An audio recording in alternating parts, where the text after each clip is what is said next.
أعوذ بالله من الشيطان الرجيم بسم الله الرحمن الرحيم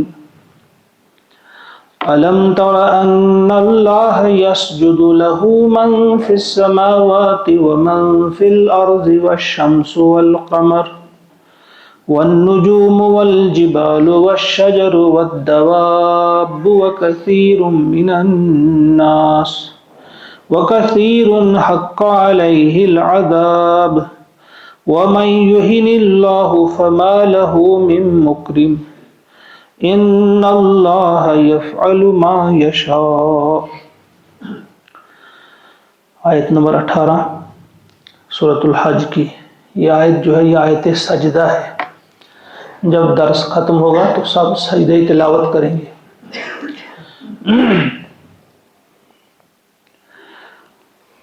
اللہ تعالیٰ کا ارشاد ہوتا ہے الم ترى، کیا تم نے دیکھا نہیں، ان اللہ، بے شک اللہ تعالیٰ کو، یسجد، سجدہ کرتے ہیں، لہو، اس کے لیے۔ کیا تم نے اس بات پہ غور نہیں کیا، کیا تم نے دیکھا نہیں کہ اللہ ہی کے آگے جھکتے ہیں، اللہ ہی کے آگے سجدہ ریز ہوتے ہیں، اللہ ہی کو سجدہ کرتے ہیں۔ کون؟ من فی السماوات و من فی الارض، جو بھی آسمانوں میں ہیں اور جو بھی زمین میں ہیں۔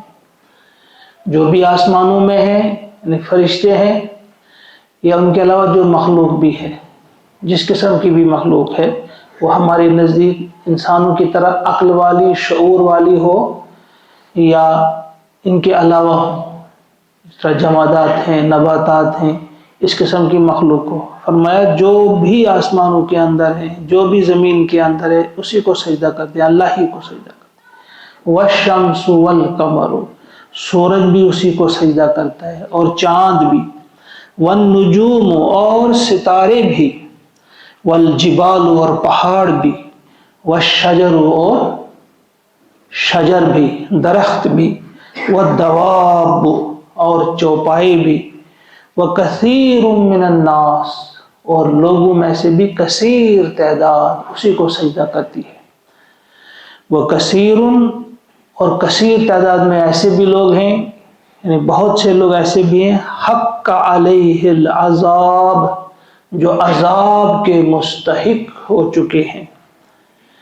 وَمَن يُهِنِ اللَّهُ، اور کون ہے، وَمَن یہن اللہ، اور وہ جس کو ذلیل کر دے اللہ تعالیٰ، وَمَن یہن اللہ، اور جس کو اللہ تعالیٰ ذلیل کر دے، فَمَا لَهُ مِن مُکرم، تو اسے کوئی عزت دینے والا نہیں۔ ان اللہ یفعل ما یشاء، بے شک اللہ تعالیٰ کرتا ہے جو چاہتا ہے۔ یہ ہے آیت کا ترجمہ۔ یعنی پہلی چیز اس میں آپ یہ دیکھیں کہ اللہ تعالیٰ کی طرف سے یہ اعلان کہ ہر چیز سجدہ کرتی ہے۔ ہم یہ سمجھتے ہیں کہ یہ جمادات جو ہیں، بے جان چیزیں جو ہیں، یہ شعور نہیں رکھتی، تو علماء کا ایک کثیر گروہ ہے وہ کہتا ہے کہ نہیں، ان کے اندر بھی شعور ہے، ان کا سجدہ بھی شعوری سجدہ ہے۔ جیسے ایک جگہ قرآن پاک میں ہم پڑھ چکے، وَإِن مِّن شَيْءٍ إِلَّا يُسَبِّحُ بِحَمْدِهِ، کہ ہر چیز جو کچھ بھی اس کائنات میں ہے وہ تسبیح بیان کرتی ہے اللہ کی حمد کے ساتھ، اللہ ہی کی تسبیح بیان کرتی ہے اس کی حمد کے ساتھ۔ وَلَٰكِن لَّا تَفْقَهُونَ تَسْبِيحَهُمْ، لیکن تم ان کی اس تسبیح کو سمجھ نہیں سکتے۔ گویا یہ شعوری طور پہ اللہ تعالیٰ کے آگے سجدہ ریز ہیں اور اس کی تسبیح بھی بیان کرتے ہیں۔ ایک حدیث پاک میں پیارے نبی صلی اللہ علیہ وسلم فرماتے ہیں کہ ایک پہاڑ دوسرے پہاڑ سے کہتا ہے کیا آج تیرے اوپر سے کوئی ایسا شخص گزرا جو اللہ کی تسبیح بیان کر رہا تھا؟ یعنی آپ کے اوپر سے اللہ کی تسبیح بیان کرتے ہوئے کوئی شخص گزرا، یعنی ایک دوسرے سے ہم کلام ہوتے ہیں۔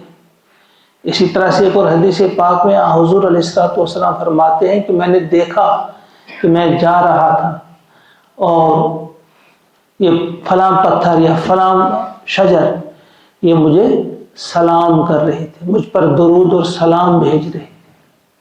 گویا ہمارے نزدیک یہ بے جان ہیں، بے شعور ہیں، کوئی ان کے اندر نہیں، لیکن اللہ کے نزدیک ان کا کیا سلسلہ ہے، یا اللہ کی تسبیح کیسے بیان کرتے ہیں اور اللہ تعالیٰ کے آگے کیسے سجدہ ریز ہیں، یہ اللہ بہتر جانتا ہے۔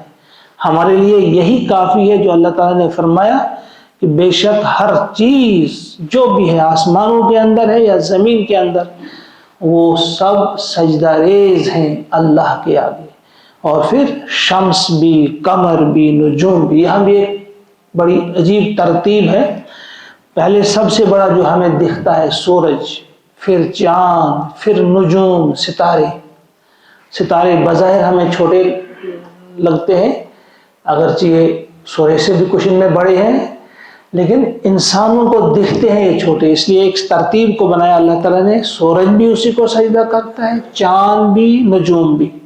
اور پھر جب زمین کی بات آئی تو زمین میں بھی پہلے جو سب سے بڑے یعنی جبل، جبال، پہاڑ، اس کے بعد شجر، اس کے بعد دواب یعنی چوپائے، پہاڑ، درخت، چوپائے، جو جانور ہیں ہمارے چار ٹانگوں سے چلنے والے، اور اس کے بعد کثیر من الناس، انسان جو سب سے چھوٹا ہے ان میں، یعنی وہ بھی، یعنی وہ سب تو اگر نہیں کرتے لیکن اکثر کرتے ہیں، لیکن اکثر وہ بھی ہیں یعنی کثیر تعداد میں وہ بھی ہیں کون؟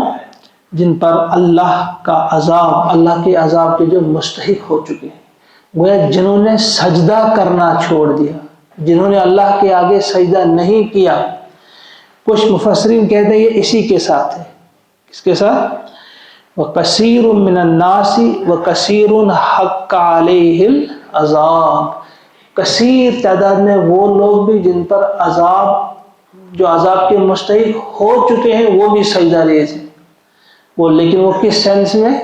وہ تقوینی لحاظ سے، تقوینی لحاظ سے ہر ایک اللہ کے آگے سجدہ کرتا ہے، وہ کافر ہو، مشرک ہو، منافق ہو۔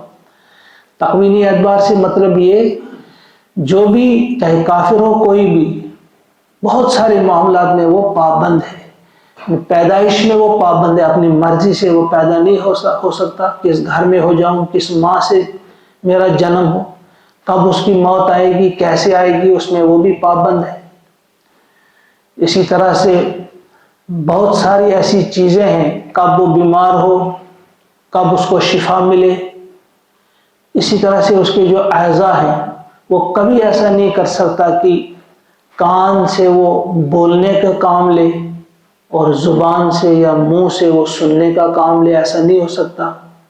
آنکھوں سے وہ سننے کا کام لے اور کانوں سے وہ دیکھنے کا کام لے، اس معاملے میں وہ محتاج ہے، وہ پابند ہے۔ یہاں وہ بھی سجدہ ریز ہے، یہاں وہ بھی سجدہ ریز ہے۔ وہ کچھ لوگوں نے اس کا مطلب وہی لیا کہ کثیر تعداد میں وہ لوگ بھی جن پر عذاب، جو عذاب الہی کے مستحق ہو چکے ہیں، وہ بھی سجدہ ریز ہیں اللہ کے آگے۔ یعنی بہت سارے معاملات میں تقوینی اعتبار سے، تشریعی اعتبار سے نہ ہوں، یعنی جن میں انہیں اختیار دیا گیا ہے سجدہ کرو گے یا نہیں کرو گے، ان میں اگر وہ سجدہ نہیں بھی کرتے لیکن تقوینی اعتبار سے وہ بھی سجدہ ریز ہے۔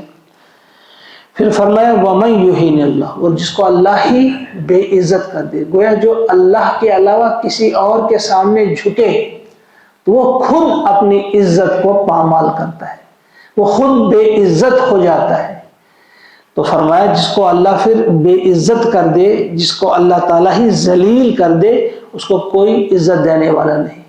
یہاں آپ کریں گے کہ اللہ نے ذلیل کیا ہے، یہ پھر وہی بات آئی، اللہ کس کو ذلیل کرتا ہے؟ یہ صحیح بات ہے، جس کو وہ چاہتا ہے ذلیل کرتا ہے، جس کو وہ چاہتا ہے عزت دیتا ہے، لیکن اس کی چاہت کیا ہے؟ جس کو آپ مشیت کہتے ہیں۔ یہ میں پہلے بھی کہہ چکا ہوں، اللہ تعالیٰ نے اپنی مشیت کو اپنی سنت کے تحت رکھا ہے۔ اللہ تعالیٰ اپنی سنت تبدیل نہیں کرتے، وہ اللہ تعالیٰ نے ایک اصول بنایا ہے، میں نے عزت کس کو دینی ہے، ذلیل کس کو کرنا ہے۔ اب جو وہ سبب اختیار نہ کرے، وہ چیزیں اختیار نہ کرے جن چیزوں کی بنا پہ اللہ عزت دیتا ہے، گویا خود اس نے اپنے آپ کو ذلیل کیا۔ اللہ تعالیٰ نے عزت رکھی ہے، جو اس کے آگے جھکے اس کے لیے عزت ہے، جو اس کا حکم مانے اس کے لیے عزت ہے۔ اب جو نہ جھکے گویا اس نے خود اپنے آپ کو ذلیل کیا۔ تو فرمایا جس کو اللہ ذلیل کر دے پھر اس کے لیے اس کو کوئی عزت نہیں دے سکتا۔ ان اللہ یفعل ما یشاء۔ اب انسان کچھ سوچتا کہ بھائی کیوں اللہ تعالیٰ ہی کسی کو ذلیل کرتا ہے، تو ساتھ ہی فرمایا ان اللہ یفعل ما یشاء، اللہ تعالیٰ کرتا ہے جو وہ چاہتا ہے، کوئی اس کو ٹوکنے والا نہیں، کوئی اس کو روکنے والا نہیں، کوئی اس سے پوچھنے والا نہیں کہ آپ نے فلاں کو ذلیل کیوں کیا، فلاں کو اتنی دولت کیوں ملی مجھے کیوں نہیں ملی، فلاں کو اتنی طاقت کیوں دی مجھے کیوں نہیں دی، کوئی اس کو پوچھنے والا نہیں۔ ہازانی خصمانی، یہ دو فریق ہیں، اختصموا جو جھگڑتے ہیں، جو جھگڑے فی ربہم اپنے رب کے معاملے میں۔ یہ دو فریق ہیں، یہ کون سے فریق ہیں؟ بدر، اس میں اکثر یہی رائے ہے کہ میدان بدر میں یہ ہم سب کو معلوم ہونا چاہیے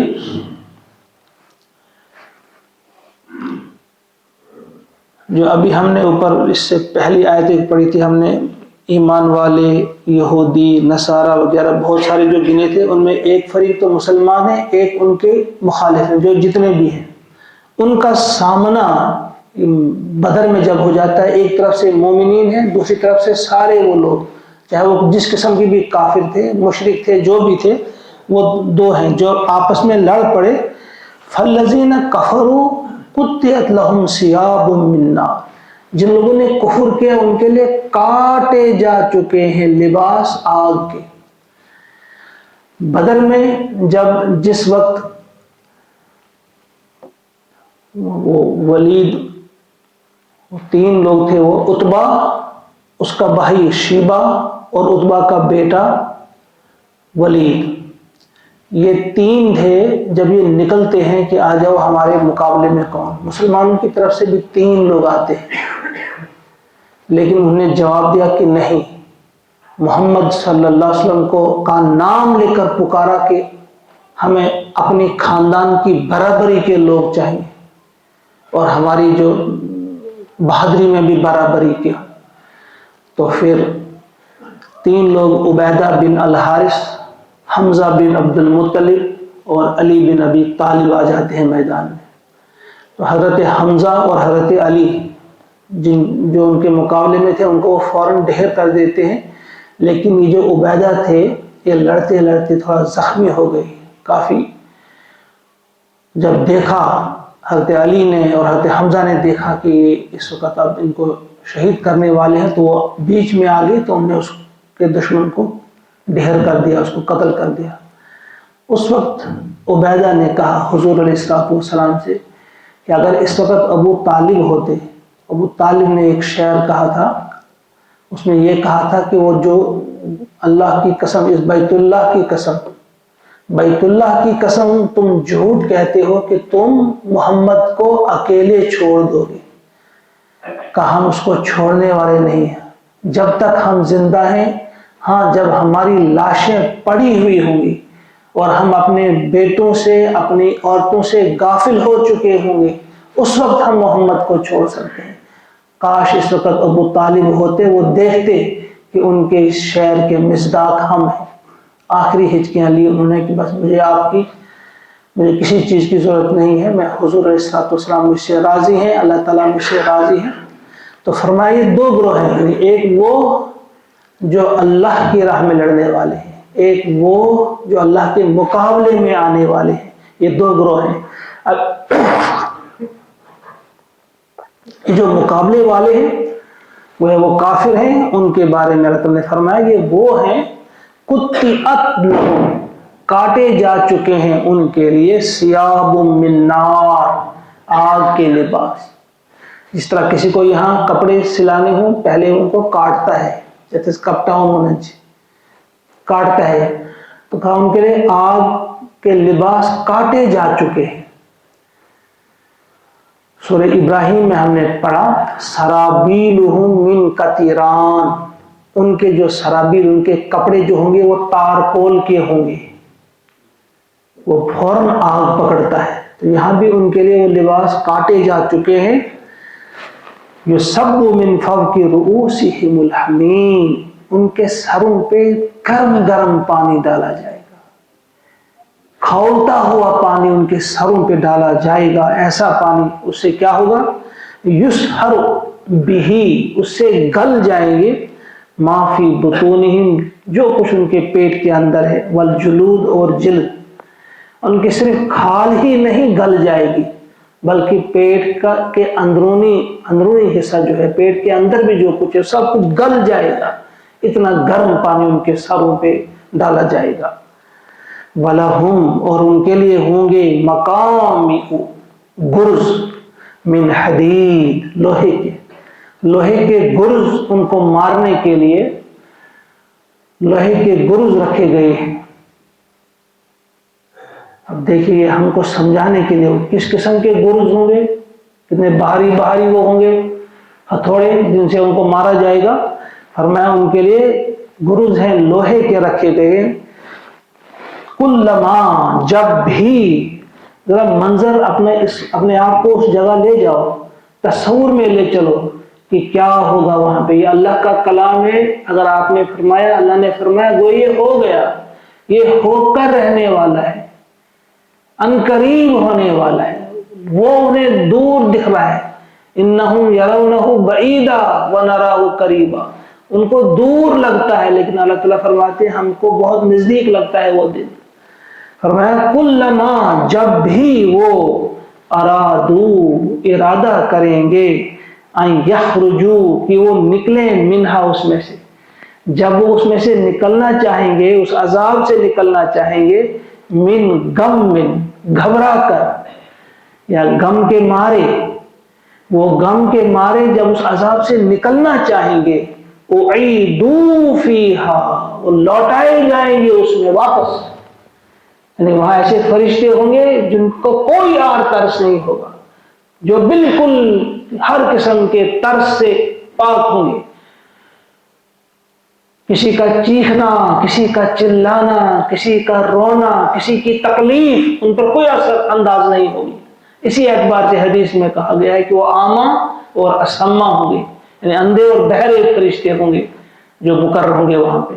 تو وہ سچ مچ اندھے بہرے نہیں ہوں گے بلکہ سمجھانے کے لیے کہ انہیں کسی قسم کا ترس وغیرہ نہیں آئے گا۔ تو فرمایا ارادو، جب وہ ارادہ کریں گے کہ اس سے نکلتے وہ، من غم، من گھبرا کر یا غم کے مارے اس سے نکلتے، اعیدوا فیہا، وہ لوٹائے جائیں گے اسی میں واپس، اور ان سے کہیں گے وہ، ذوقوا، وذوقوا، اور چکھو تم مزہ، عذاب الحریق، جلنے کے عذاب کا۔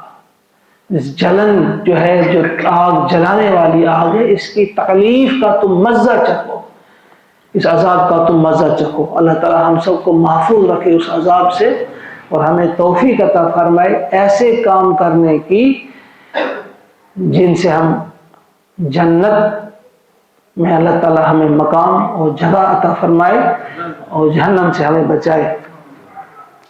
اللہم اجعل القرآن ربیع قلوبنا ونور ابصارنا وشفاء صدورنا وذهاب همومنا وغمومنا ربنا تقبل منا انك انت السميع العليم آمین ثم آمین۔ السلام علیکم ورحمۃ اللہ۔